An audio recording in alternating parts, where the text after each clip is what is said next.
In today's video, I'm going to teach you how to log in to Genius Employee Portal. If you need to access your employee self-service account quickly and without confusion, this walkthrough will take you through the process clearly from start to finish. Make sure you have your employee code and password ready before you begin, since you'll need both to complete the login. To get started, open your web browser and go to the Genius Employee Portal website at geniusconsultant.com. Once the page loads, you should see the Employee Self-Service Portal login screen. It's a good idea to double check that the page has loaded fully before entering any information, so all fields and menus are visible and working properly.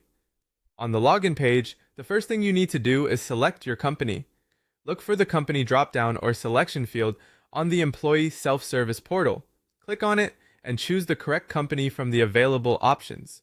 This step is important because the portal may support more than one organization, and choosing the right company helps make sure your login is directed to the correct employee account system.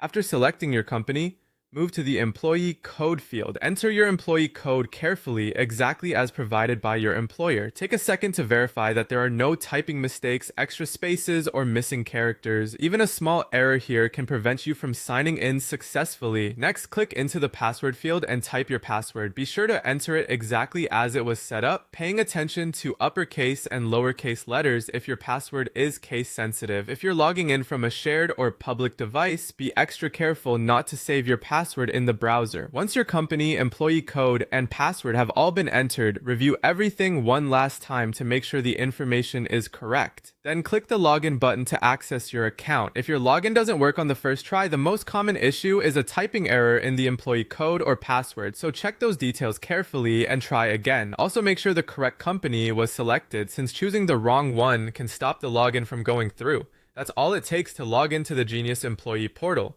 Follow these steps carefully, and you should be able to access your employee self-service account in just a few moments.